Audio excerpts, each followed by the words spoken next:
Hello and welcome to another Brawl video. Today we're checking out this mono black sacrifice deck featuring Sephiroth, Fabled Soldier as our commander. This 3 mana 3/3 when it enters or attacks lets us sacrifice another creature. If we do, we get to draw a card, and then whenever another creature dies, doesn't matter if it's our creature or the opponent's, target opponent loses 1 life and we gain 1 life. Then if this is the 4th time this ability has resolved this turn, we get to transform Sephiroth into the 1-winged angel, a 5/5 flyer, which immediately generates an emblem with that same Blood Artist ability, draining the opponent when a creature dies. And then now when the angel attacks, we can sacrifice any number of creatures we control to draw that many cards. So Sephiroth is incredibly powerful if we manage to transform it, but even without transforming it, it can provide a steady stream of extra cards while draining the opponent to death as more creatures die. So now taking a look at our deck breakdown, I've split it up into a few different categories. We've got a small mana acceleration section, since we're not really trying to ramp out any super expensive spells, but having a little bit of explosiveness with a Chrome Mox or Dark Ritual can certainly help. Then we've got a very large section, which is the sacrifice fodder category. So these are small creatures which often leave something behind when they die, either a treasure token or another creature token. So these are perfect for sacrificing to Sephiroth, as we'll have a steady supply of creatures that we can keep sacrificing. Then we've got our Blood Artist category and other payoffs for losing our creatures, basically. So these can certainly add up in combination with Sephiroth's ability, so then we may not even need to attack a whole bunch to drain the opponent to death. And then we've got our removal, plenty of spot removal, and other cards that synergize in a sacrifice deck. Then we've got additional card draw engines in case Sephiroth gets answered. Also have some instants that can sacrifice a creature to draw. Those also make it easier to maybe transform Sephiroth. And we've got a few sacrifice outlets which can sacrifice creatures at will to generate a small advantage. These also make it much easier to sacrifice a bunch of creatures in one turn to set up the 1-winged angel. And then the miscellaneous section has some more graveyard recursion and some non-basic land hate as well. So that's our deck in a nutshell. Now for the deep dive, starting with our mana acceleration. Chrome Mox can maybe set up a turn 2 Sephiroth, and Dark Ritual could even set it up on turn 1, but we often want to play Sephiroth when we have something in play to sacrifice. Then there's Arcane Signet, can still play one of our many 1-drops alongside it, and Jet Medallion will discount all our black spells by 1, also makes it much easier to double or even triple spell. Then we get to our sacrifice fodder. Blood-Soaked Champion can easily return from the graveyard if we've attacked. Then there's the Cold Conscript. If a non-skeleton creature died, can also return for 2 mana. The Forsaken Miner is one of the more synergistic creatures with Sephiroth, since every trigger of a creature dying also counts as committing a crime, so then we can easily keep paying a black mana to get the Miner back. There's a Greedy Freebooter, and very similar is the Shambling Ghast, which can potentially leave a treasure token behind when they die. Infestation Sage, Nested Shambler, Link Breaker, all of these essentially leave a 1/1 token behind when they die. The Scorpion will drain the opponent for 2. Then moving up the curve at 2 mana, there's Acquisitions Experts and the Fenlurker, which can make the opponent discard or exile a card from their hand when they enter the battlefield, and then we can sacrifice them to Sephiroth later. We've got 2 enchantments, Bitter Blossom and Dreadhorde Invasion, supplying a steady stream of 1/1 tokens we can sacrifice each turn. Then there's the Wriggling Grub, leaving behind 2 worm tokens when it dies. Jadar makes a Decayed Zombie each turn that can easily be sacrificed simply by attacking with it. And then a Bloodghast can return from the graveyard with a landfall trigger. Then at 3 mana, there's Avenger of the Fallen, 2/4 Death Touch with Mobilize X, where X is the number of creature cards in our graveyard, and the Mobilize mechanic is also very synergistic with Sephiroth, as those warrior tokens get sacrificed end of turn no matter what, so those will also trigger Sephiroth and our other Blood Artist effects, and can maybe set up a transformation. Then Lord Skitter can make a 1/1 rat token each turn and can also clean up the graveyards, and Ophiomancer makes a 1/1 Death Touching snake each turn, so plenty of token generators which also play well in the archetype. Then we move on to some of our other sacrifice payoffs and our many Blood Artist effects, and we'll start with the original, although this is actually a slightly modified digital version, saying a target opponent loses 1 and we gain 1 whenever any creature dies. So this is a bit different from the paper version, which says target player loses 1 and you gain 1. Then we also have the Vengeful Blood Witch and Zulop Teleport Cutthroat as 1/1 versions. Now these don't trigger off opposing creatures dying, but still play well in a sacrifice deck. And the Marionette Apprentice also triggers off artifacts getting sacrificed and can generate a servo token when it enters. And then a Bastion of Remembrance, a 3-mana enchantment, making a 1/1 token with that same effect. And we also get to play with a Meathook Massacre. This is a slightly nerfed version compared to the paper version, as we don't get to gain life off opposing creatures dying, but we still get to drain for 1 whenever our creatures die, and that's usually the most important part. Then Liliana can maybe transform if a creature dies and recur creatures from our graveyard. We've got the Plunderer making treasure tokens whenever another creature we control dies. Grave Pact, also an awesome payoff for sacrificing our creatures, as the opponent now has to sacrifice a creature each time.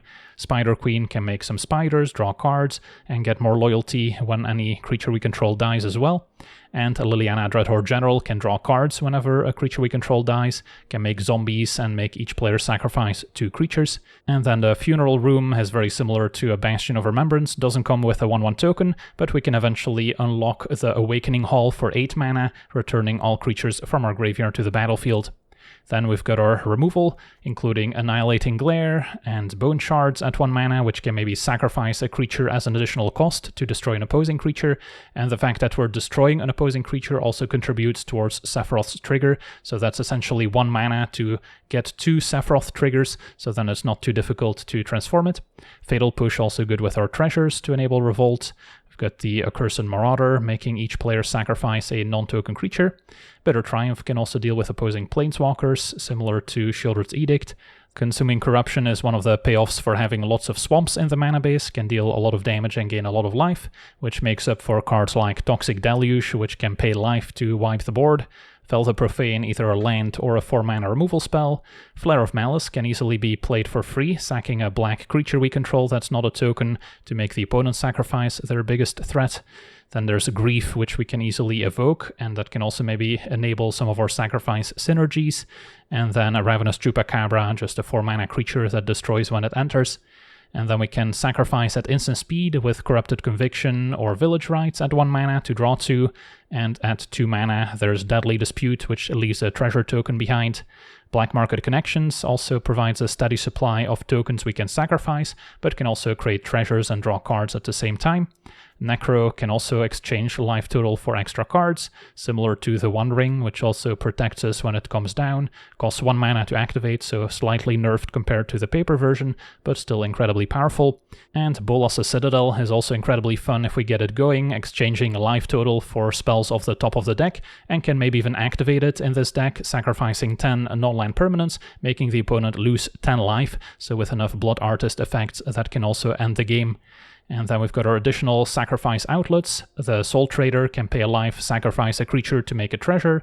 Woe Strider can sacrifice a creature to scry 1, can also be escaped and comes with a goat token we can sacrifice. Rankle can also hit the opponent and then make each player sacrifice a creature or draw cards. And Yawgmoth can also exchange creatures to draw more cards while shrinking down opposing stuff. And then our miscellaneous section includes Reanimate to cheaply reanimate a creature. There's also the Nightmare, which we can maybe keep looping back to bring creatures back out of the graveyard. Winter Moon helps us punish opposing non-basic mana bases. And Agadim's Awakening can also maybe get back multiple creatures at once. And then the mana base has plenty of basics, so we're not hurt by our own Winter Moon, and so we get the most out of our removal spells like Consuming Corruption. There's Phyrexian Tower, which is awesome, as we can sacrifice a creature to generate additional mana. There's the Spymaster's Vault, since creatures end up dying, so we can maybe connive with it. Nykthos can also maybe give us a small mana boost, and then Urborg can maybe turn a Nykthos into a black producing land, so that's also maybe a slight upgrade. So yeah, that's our deck. Now let's jump into some games and see how the deck does. Okay, we're on the play, facing Ureni, so Temur, Dragon, Ramp. It's not going to be an easy matchup, especially if we can't interact with the opponent's ramp. Maybe Fatal Push and Bone Shards can. And then this hand is serviceable, although might need a bit more sacrifice fodder as opposed to more removal, since we only have the 1 Scorpion so far. But Sephiroth could draw into more creatures. Right, a Link Breaker will do.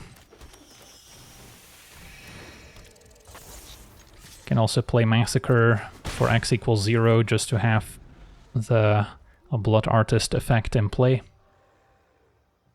Even if it is still nerfed compared to the original version. Arcane Signet we can't destroy. But we can attack and play Sephiroth. And then maybe start with sacking Linkbreaker. What makes more sense? Yeah, sure.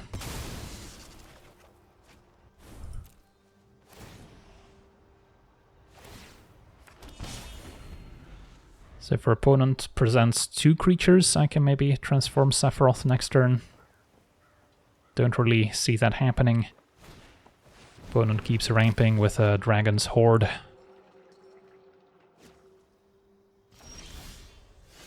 Okay, so attack, this time sacking the Scorpion perhaps.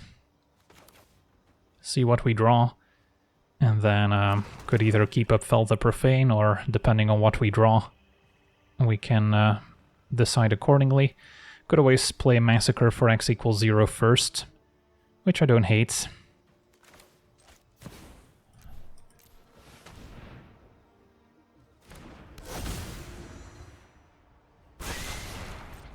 Now attack.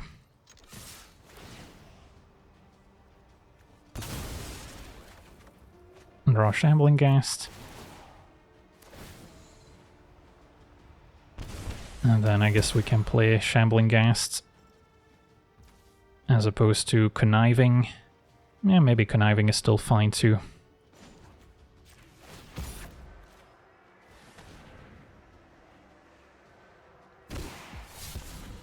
Yeah, probably still discard the land, even though I don't get a +1 counter now.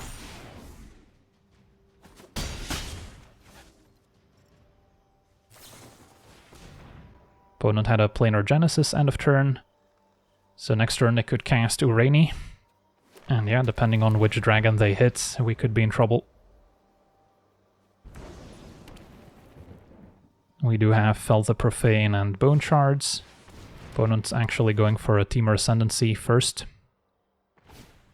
And a Hellkite can hit Vault, so that does set us back on mana.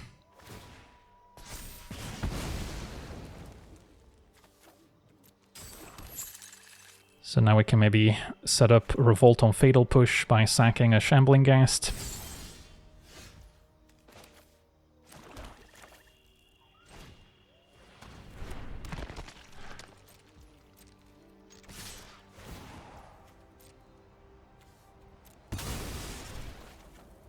Flare of Malice would have benefited from having Shambling Ghast in play.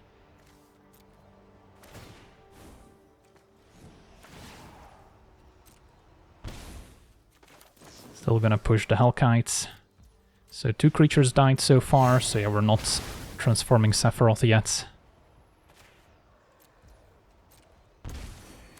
But we're getting in for a decent amount of damage. And then I might have to flare, sacking Sephiroth to deal with a hasty Ureni, otherwise it gets to trigger twice. So in response to the trigger, and we can Flare of Malice, sacking Sephiroth. Yeah, if it weren't for the Hellkite tapping down that land, we maybe get to just cast it for 4 mana, or cast a Fel the Profane. Now they do still get to resolve 1 Ureni trigger, so they could still hit it big. Alright, could have been worse on Galazeth Prismari. Does mean they'll easily be able to recast Ureni next turn. And the Feaster. Opponent is at 5, so it doesn't take much to cross the finish line. So I don't think I want to tap out by replaying Sephiroth, even though that puts us close to lethal. Let's see, if I play Seph, sack a Mercenary, drain for 2, can still Bone Shards. We're getting awfully close. What's the alternative? I have 7 mana, could play Woe Strider and then keep up Fel the Profane.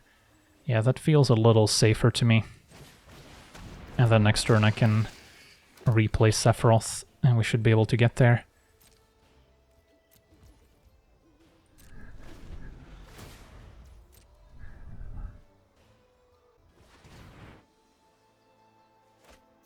Opponent takes an extra turn. Not a disaster if they can't cheat anything expensive into play right now. But they do get another turn of discounting their spells. They get to draw more with a Dragon's Horde. So they are certainly pulling ahead since, yeah, Chandra's painful. Can deal with a Ghost Rider perhaps. So if that happens, I could sack my 2 tokens, which would drain them for 3 total. Opponent's at 2. And then next turn Sephiroth cannot sacrifice itself. Maybe I'll split the difference, just sack 1 token. And then Rankle's not bad.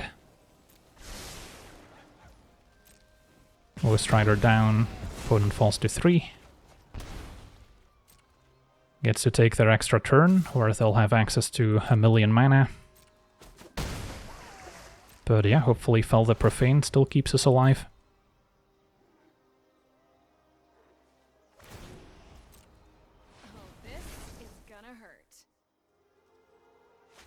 Ureni's back.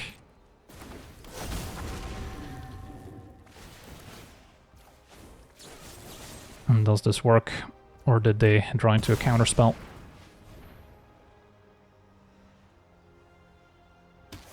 That works. Still get to resolve the Ureni trigger. But at 28 life we should be safe, and our opponent in fact failed to find another dragon. Blazing Sky, thanks to the double discount. Draws a card. But yeah, next turn, play Sephiroth. Sack the token, drain for 1, drain for 2, and then Bone Shards should get the job done.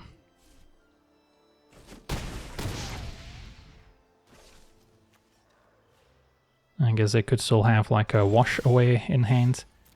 So then Rankle might be the safer play in a sense. Sure.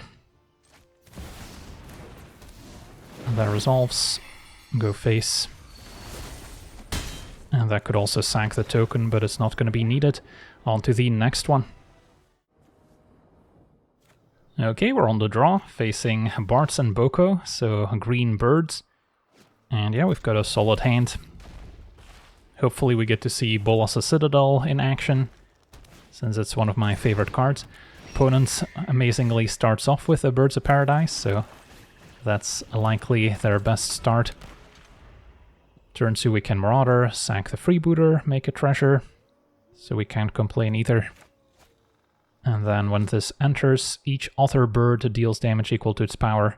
So in that sense, the bird does not really contribute, but it does help with the affinity. Yeah, there's not too many birds in just mono green, so I'm curious to see how they've configured the deck. Opponent keeps on top with the Farsight, and they actually found the Traveling Chocobo, so another one of the top 5 birds, I would say. And then of course Changelings also contribute. So, play Marauder.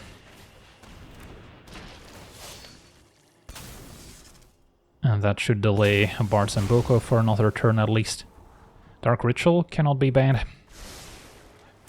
Although yeah, the Traveling Chocobo is quite scary with their commander, since they essentially get to deal damage twice. So that could wipe out my board, if we're not careful. And yep, opponent's got another Shapeshifter. So, Marauder's not long for the world, so it doesn't seem like the turn for Sephiroth. If I Dark Ritual, I guess I could already play Citadel, although there's a chance our opponent's got artifact removal and I don't get much value. So maybe we should just Fel the Profane the Traveling Chocobo for now. And I could do that main phase. So they don't get to double Bartz's trigger, and it costs 1 more to deploy. I'm fine offering the trade. Opponent accepts.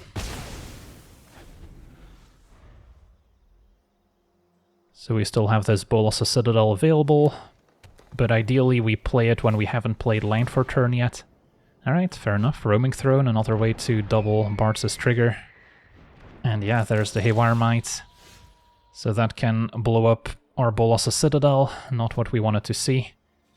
Well, I can get our last card in hand, I guess. And then wait a little bit longer on Citadel. Winter Moon's not going to do much, but maybe they're tempted to use the Might on it.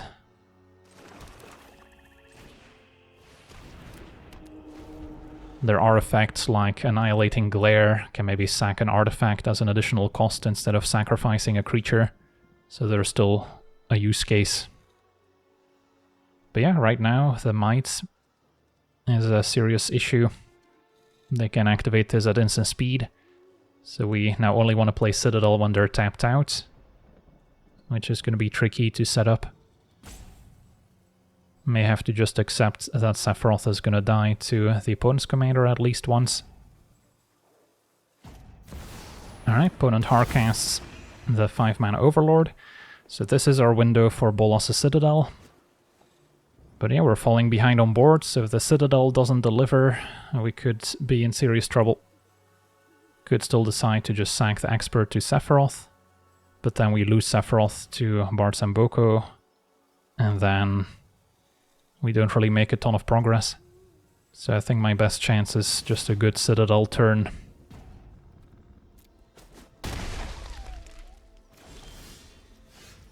Alright, let's go for it.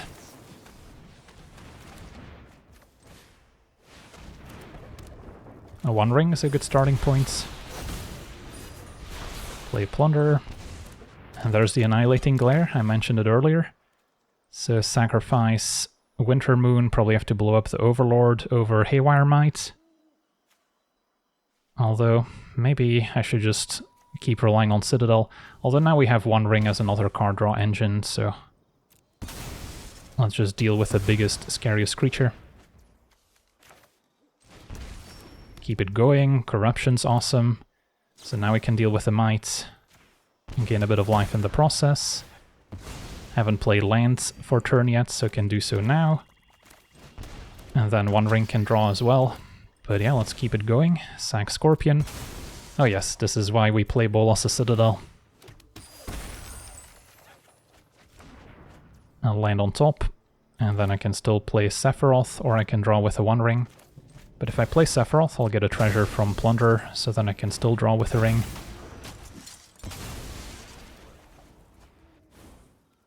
Find Lord Skitter. And then now I can draw.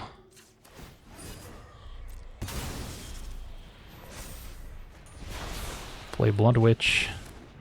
Alright, I think that's the end of the line here.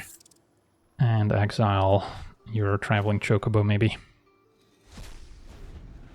So we're at 8, but we are protected by the One Ring this turn, so they can play Bards, take out 2 of my creatures, but then we'll get some Blood Witch triggers as well. So, yeah. Could not have had a much better Citadel turn. And now Nykthos also can produce additional mana for us. So Sephiroth and Plunder are going to be the targets. A Roaming Throne putting in work. But yeah, we still get a bunch of triggers here. Which helps with paying life for Citadel and the One Ring.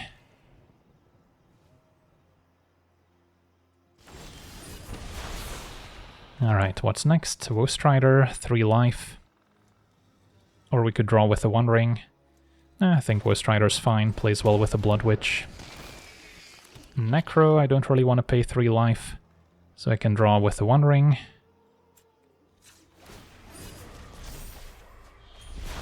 It does make mana for Nykthos, but we'll see here. I guess I'll just pitch it to Chrome Mox. Now there's a land on top. So we've got a few options. Can just play the land, give up on Nykthos.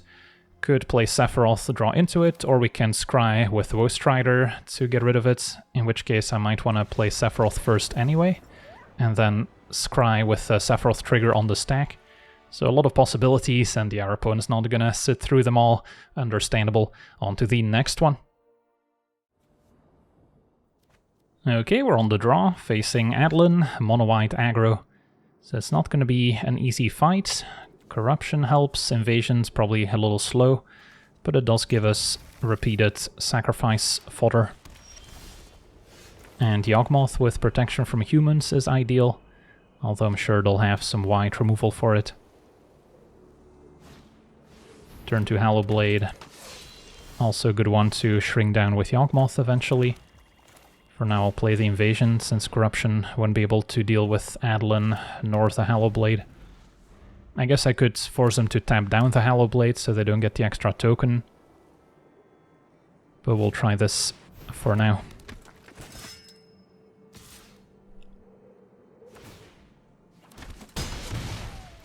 So yeah, we're definitely on the receiving end. Conviction. Still not quite what I need. So I can either Sephiroth sack the token or Woestrider, which helps us make more chum blockers.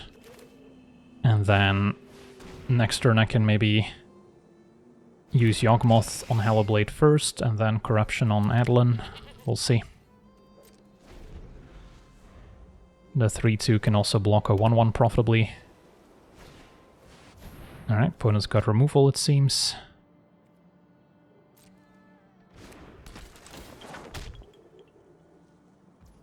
So, I guess we'll let that happen. I'll just chump with the army. I guess if I chump the Hallowblade, I could force them to discard, so they're not going to attack. Block like this, so we'll get a replacement 1-1. And then we've got a few options here. Could deal with Rasad. Opponent does have a mana up, so a mana tithe on Yawgmoth would be particularly painful. But I think Yawgmoth makes sense.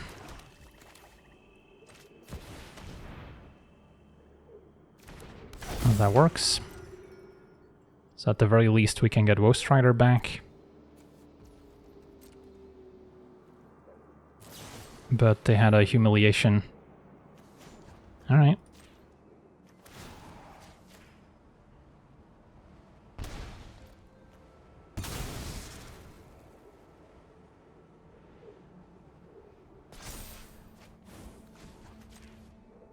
Get Strider back, and then with the goats we can still deal with the Hallowblade.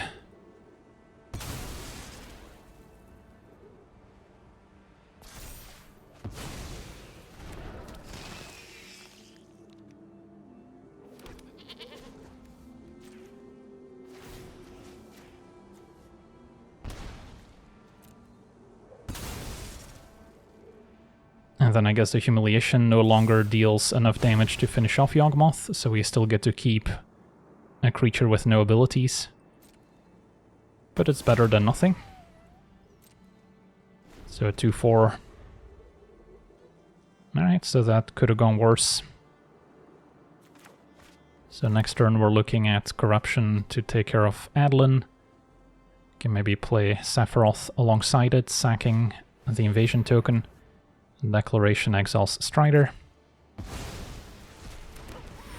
So yeah, early pressure backed up by some removal. Opponents played essentially 3 removal spells already.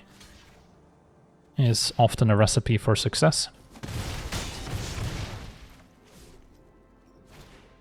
And a bounty agent can also deal with our legends. Alright, so absolutely need to Corruption, probably while the opponent's tapped out in case they have protection spells. And then if I go for Sephiroth, they could destroy it. This is technically still legendary, so Bounty Agent can also destroy Yawgmoth. What if I Jet Medallion, then yeah, it doesn't open up a ton of additional possibilities. I guess we can play 1-mana Expert. I have Cleric and Rogue, so I guess I would get to choose a card from their hand. Yeah, maybe that's not a bad idea here. Play Medallion, play Experts. See what you're working with. A Ranger and Mangara. Yeah, both are decent for various reasons. Which one drop would they get? Probably the one that can activate and give protection from black. That would be pretty annoying. And then I can deal with Adeline now.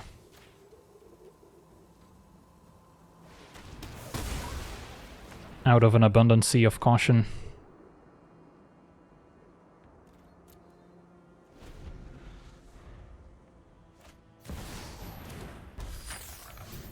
Their opponent runs out Mangara. So we don't necessarily want a double spell. Can still maybe Conviction in their turn. Although playing a Bolas the Citadel is tempting, and then if we double spell, we double spell.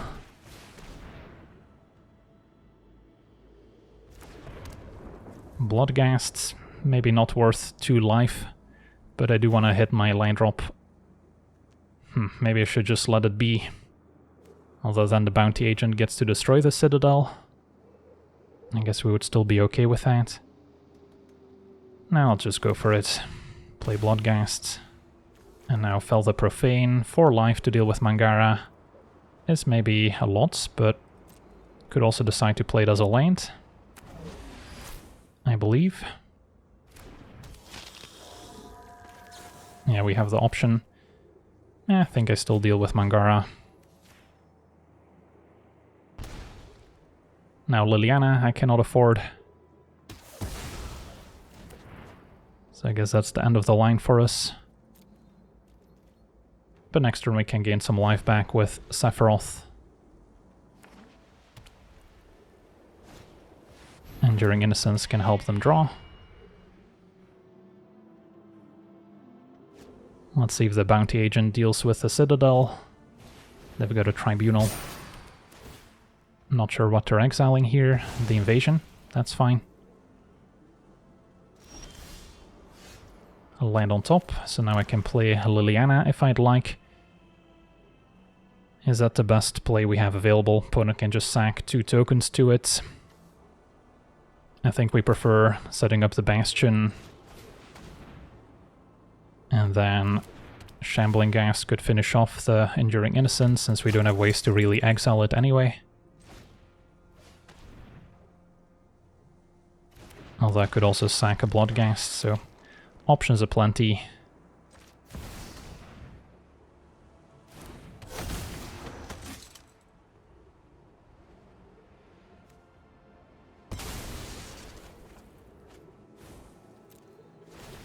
Winter Moon's not going to be particularly useful. Alright, I guess we'll pass it back, or I can Conviction now and maybe still cast stuff with Citadel. Don't want to pay 2 life for a Winter Moon.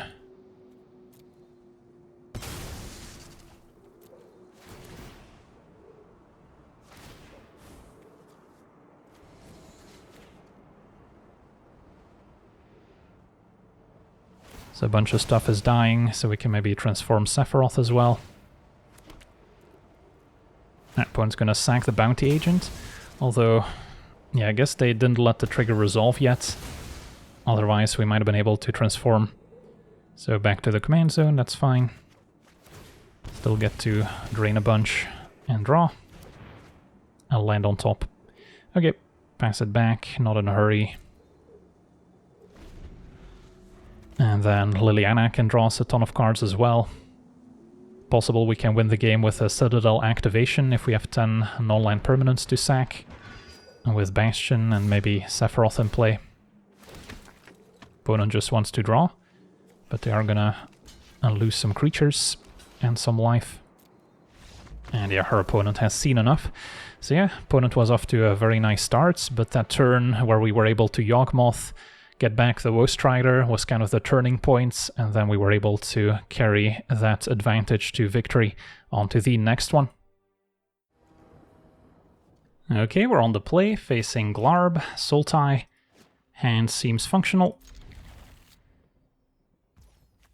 Shambling Ghast into Bitter Blossom gives us a steady supply of creatures to sacrifice. Have a Flare of Malice available as well. Can't remove Utopia Sprawl.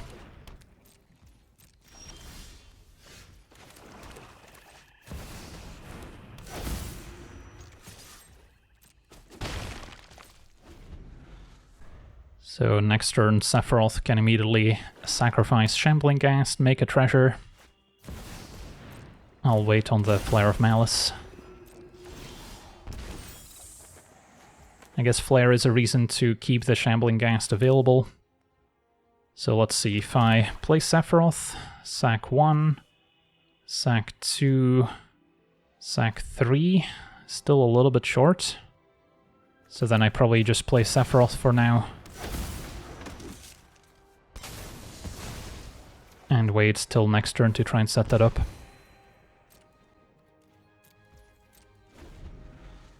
So they get at least one turn with Glarb. Hope they can't remove Sephiroth. A Defense of the Heart from our opponent. Fair enough. We can manage how many creatures we control usually. So just need to keep it under 3.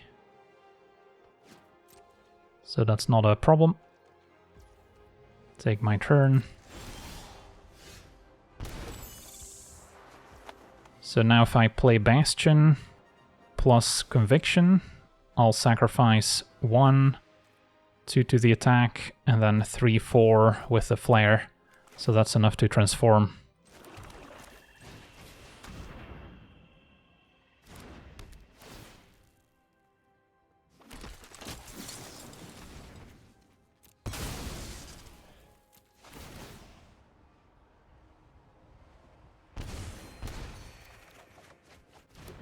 Okay, Flare of Malice.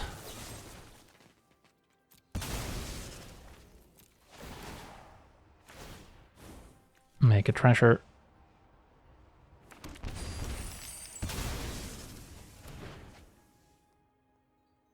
And attack.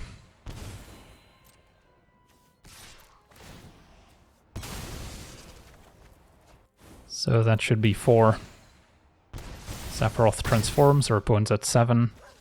And I guess I'll play Blood-Soaked, could also keep the treasure, but seems fine. This is also Warrior for our party, so there's some minor synergy.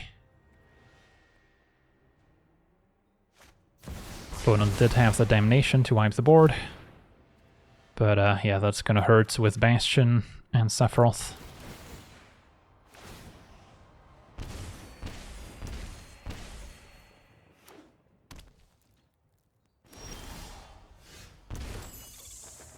Okay, so 5 mana could replay Sephiroth.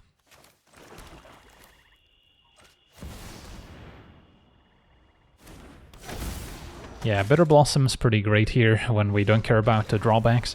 And there we go, on to the next one. Okay, we're on the play, facing Vivi, blue-red spells. Our hand is functional, although maybe lacking removal. I think I still try it. I'll start with a Shambling Ghast, and then turn 2 could already play Sephiroth alongside another 1-drop.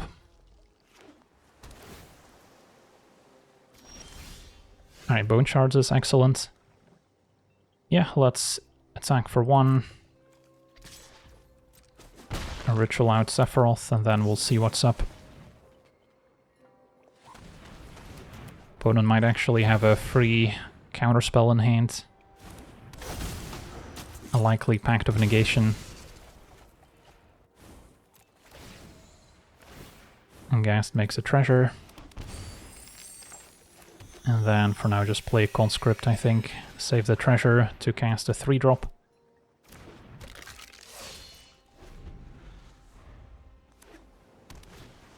Artist's Talent is next. And yeah, maybe a Lord Skitter can start making tokens.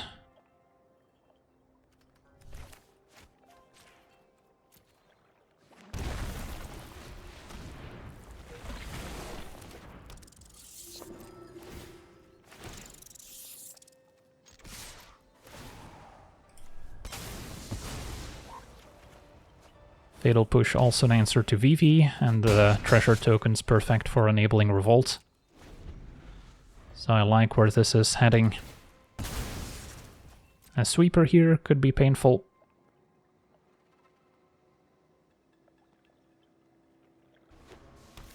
Opponent gets a tapped Steam Vents. Okay, so maybe start by attacking. Could also play Blood Witch to get an extra drain. Sure.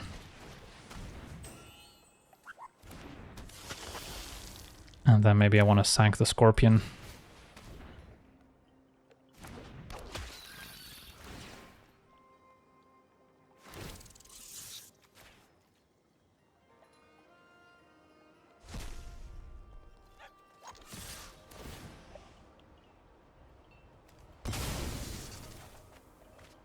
Find Plunderer.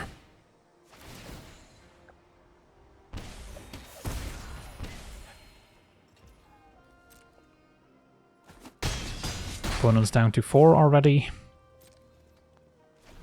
And yeah, they're pretty close to dead, even if I just take out my own creatures with Blood Witch and Sephiroth available.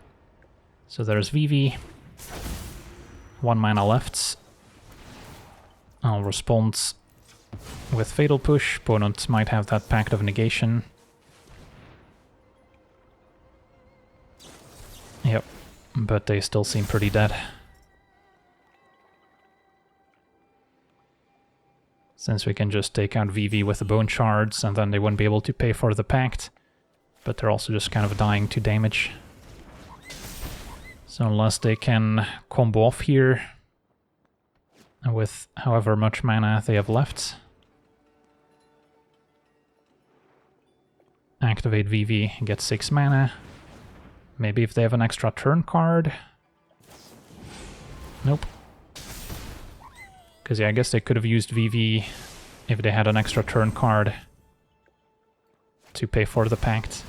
It's gonna be a Nibelheim Flame, which just ends the game on the spot with all the death triggers.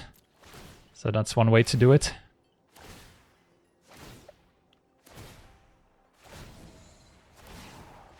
Alright, there we go, on to the next one. Okay, we're on the play. We have a removal spell to deal with an early Tifa, and yeah, this is the type of deck where we need early interaction. So, I'll give it a try. Turn 1 Conscript into a turn 2 Sephiroth, thanks to Chromox, can also help apply a bit of pressure. Since they're unlikely to tap out for Tifa on turn 2 as well. But we'll see. So first we can attack. Now turn 2 Black Market Connections is also tempting. Small chance they have a disenchant for it. Otherwise, I think I prefer it over Sephiroth, and then next turn we can both maybe remove Tifa and play our commander.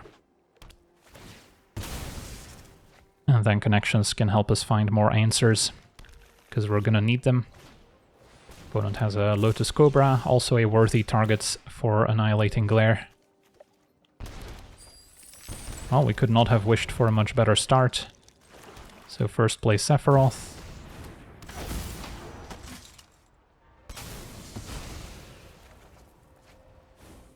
And then we can attack, and then Glare, sacking Conscript. So almost enough to transform Sephiroth, not quite.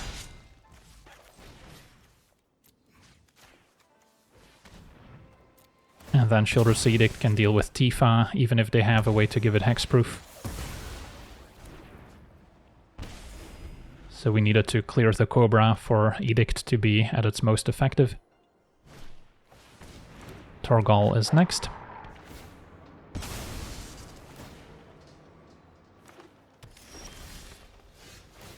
And once again, all 3 modes. So this turn, can we transform Sephiroth with Soul Trader? Let's see. Play Soul Trader. Sephiroth attacks. Sack 1. 2. Yeah, not quite. So first I should see what we draw off Sephiroth's ability.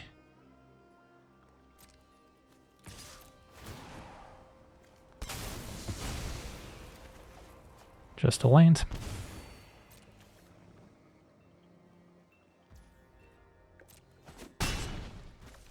So, I guess since we sacked a shapeshifter, we cannot get back the conscript yet.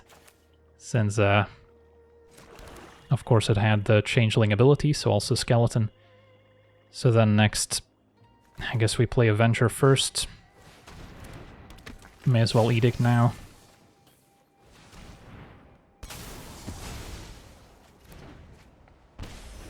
And then next turn with the Avenger, it should be even easier to transform Sephiroth. Opponent finally commits their commander. I'm sure they have ways to protect it. So we kind of need to present 13 damage, otherwise we might be dead on the way back.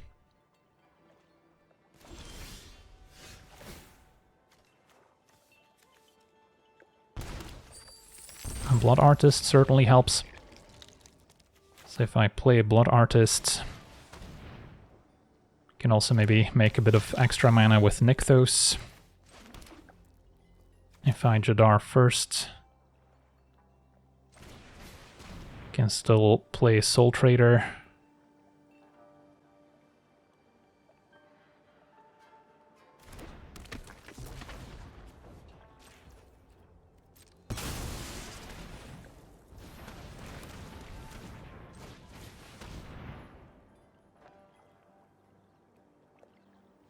And yeah, our opponent has seen enough between Sephiroth triggers, the Avenger making a bunch of tokens that will die, and then now Blood Artist. We should easily get to 13 damage.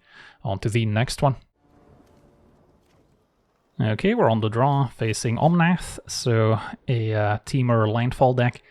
Incredibly strong commander, so it's not going to be easy. This hand might be a little too fair, even though we do have 2 early removal spells. We're a bit light on sacrifice fodder for Sephiroth, so I think I got a mulligan. Alright, this one has a bit more potential, especially Necro, drawing lots of cards. Can maybe take out a scary creature and reanimate it back. Opponent surveils Kodama into the graveyard. Could reanimate it turn 1, but it's not gonna do much for us, I don't think. So just play our Shambling Ghast. A Rahl, alright, that's unexpected. Usually I'll do whatever it takes. The Omnath decks don't really care about casting non-creature spells.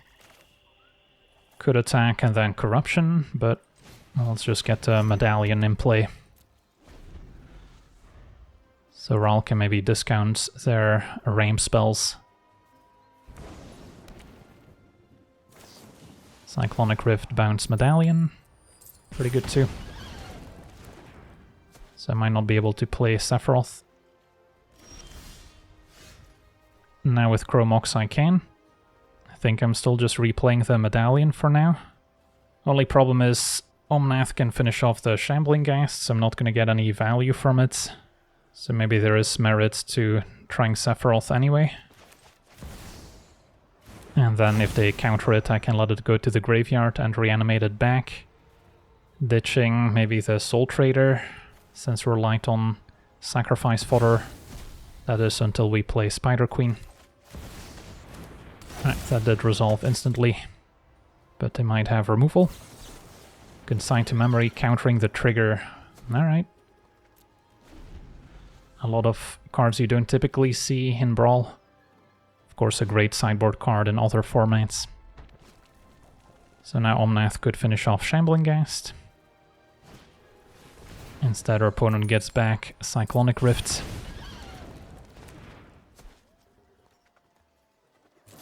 I'm bouncing Sephiroth. Rahl transforms. People are gonna remember the name Rahl Zarek.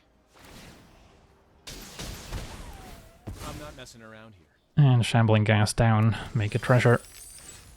Okay, so this turn, Medallion into Sephiroth is an option. Could also finish off Rahl with Corruption. So I've got a couple options. Maybe go Signet into Corruption.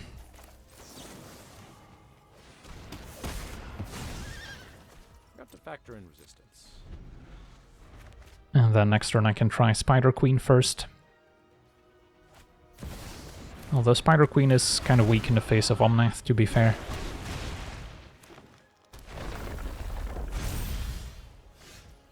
Alright, so now... yeah, nothing too exciting to reanimate. So I can go Medallion into Sephiroth, as opposed to trying Spider Queen. Although Spider Queen making spiders could still maybe survive an Omnath attack. So then I could go Medallion into Spider Queen, and then next turn Sephiroth can start going off.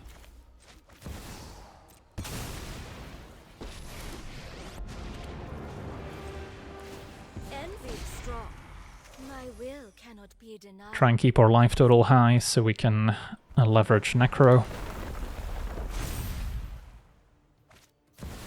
Ashaya scary. A bunch more landfall triggers.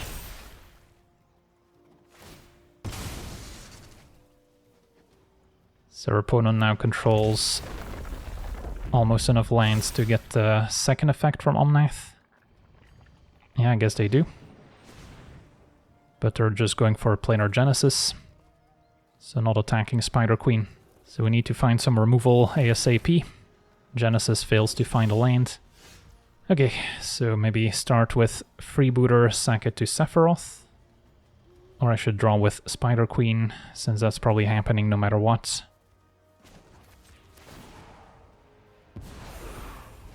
Urborg. So we'll go Freebooter, Sephiroth.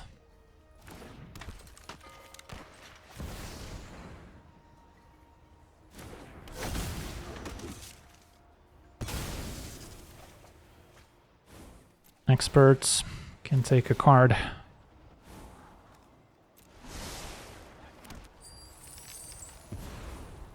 We will slay our enemies. And then I can still Necro.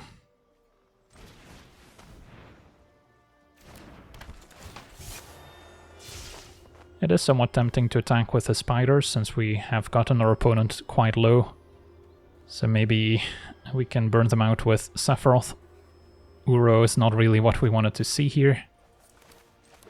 Alright, let's Necro, and then maybe I should just keep the spiders back to protect Spider Queen. Or split the difference, just get in with one of them.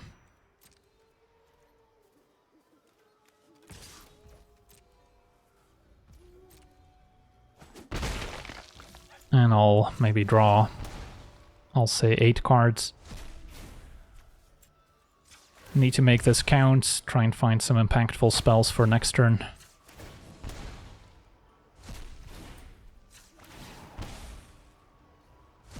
But I could die to a River's Rebuke, so that's the potential danger here.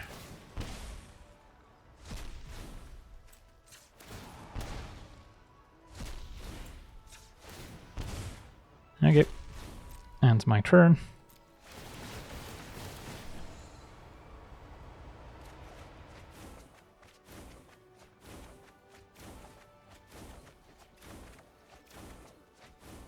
And then a land can certainly go. The Dreadhorde invasion's probably too slow.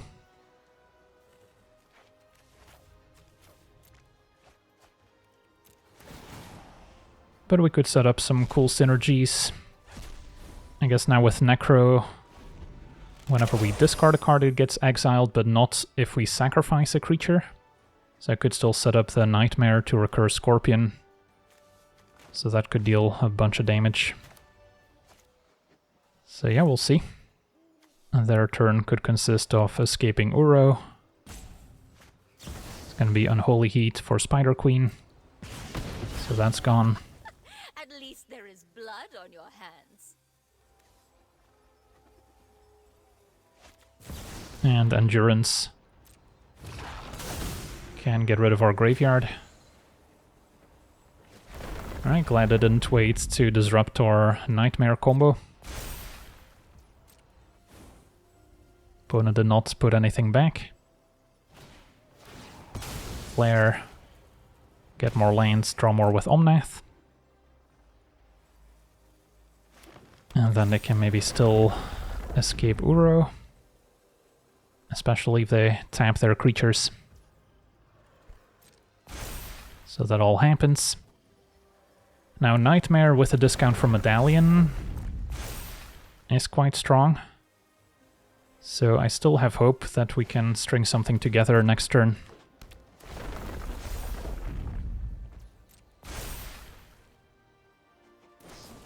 And an Archroot's Charm sadly does deal with Sephiroth. So that's gone. Could let it stay in the graveyard for Nightmare. Yeah, sure. Alright, and our opponent concedes. Not entirely sure why, but yeah. Could also leave it and then reanimate Sephiroth for 1 mana. But I'm pretty sure we can figure out lethal next turn. With Nightmare, we can also recur something like a Freebooter or a Shambling Ghast, which essentially pays for itself, especially with a discount from Medallion. So with them we can just kind of keep looping those, transforming Sephiroth. Scorpion can also deal additional damage. So yeah, we can do the math here, but I'm pretty sure we'll get to 15 at least. On to the next one. Okay, we're on the draw, facing Sin, Spira's Punishment. So kind of a Sultai graveyard deck. Yeah, maybe we can steal one of their creatures with Reanimate. Grief with Reanimate, also kind of a combo. So there's potential here.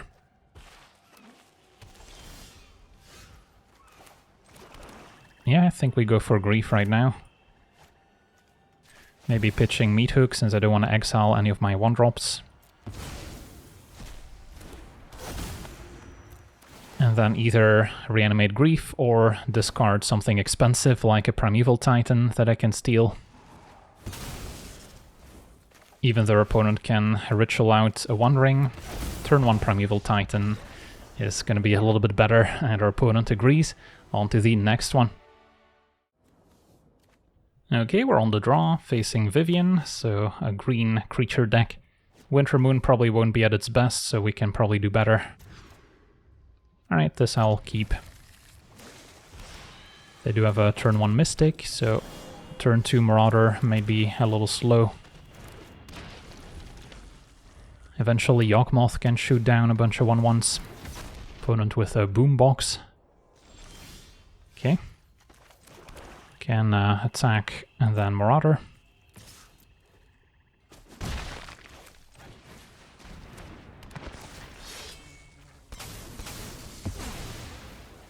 And make a treasure.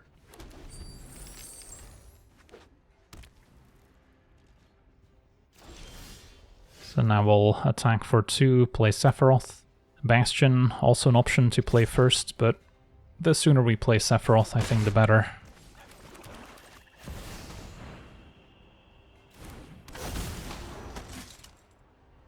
We'll find more things to sacrifice along the way.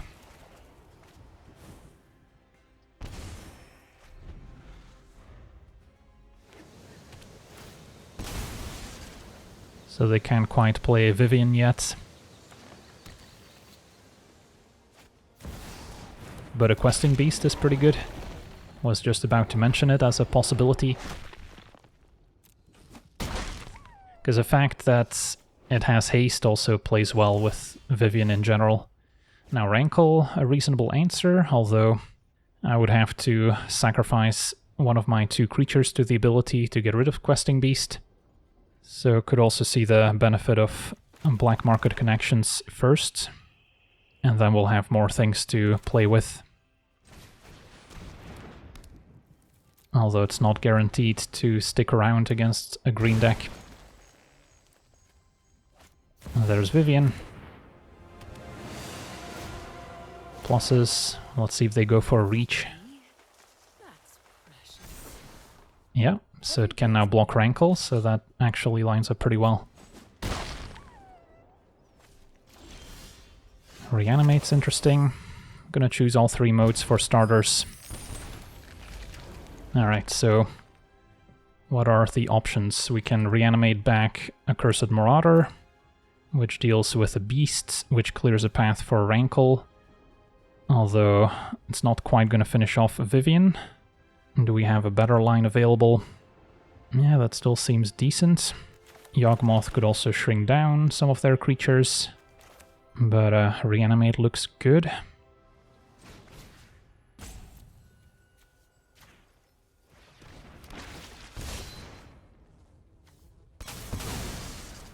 Opponent actually sacking Questing Beast. So they can now block Rankle, but then Sephiroth gets to hit Vivien. Or we can now play Yawgmoth and then Sephiroth attacks. And I can shrink down the beast. So I'm not sacking anything right now. Opponent blocks. Alright, that worked out, I guess. Now they still have Vivien. This can destroy Planeswalkers.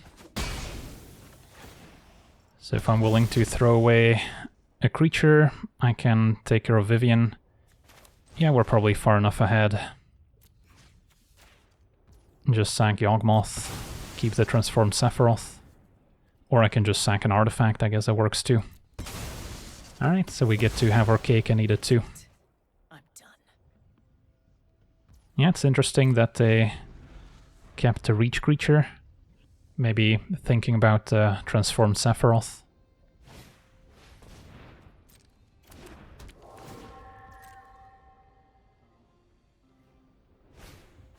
Flare of Cultivation. Get a bunch more lands. Boombox is 6 mana to activate.